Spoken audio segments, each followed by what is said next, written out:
Hello, welcome back to another video. Today I'm going to be showing you how you can change your Chase Debit PIN number.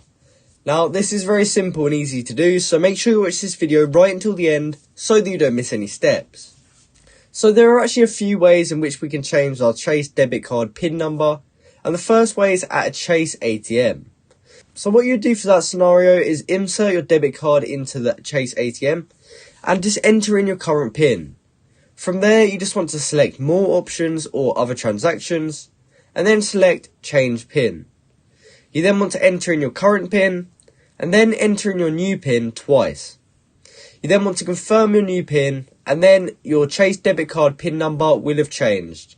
Now the second way is by doing it online. So if you head over to the Chase website, you can actually go ahead and sign into your account. And then once you have actually successfully logged into your account, you can then click on the Manage Accounts tab.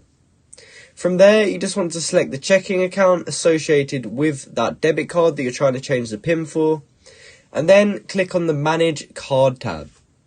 From there, you just want to click on Change PIN, and then just like last time, you want to enter in your current PIN, and then after that, just enter in your new PIN twice, and then just confirm your new PIN one last time, and then from there you would have changed your Chase debit PIN number online.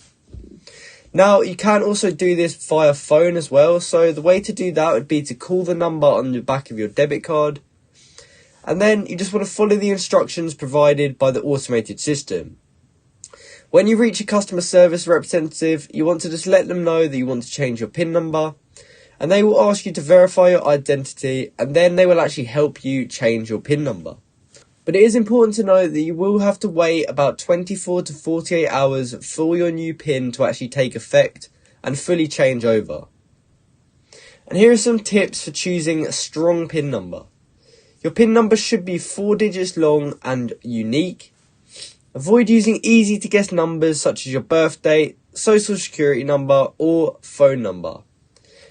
You don't want to reuse the PIN number that you use for all your other accounts, and it could be worth considering using a combination of numbers and letters for an even stronger PIN. So that is exactly how you can change your Chase debit card PIN number. Hopefully you found this video helpful, and if you did, please comment down below just to say this video helped you out, and like and subscribe for more content like this. Thanks for watching.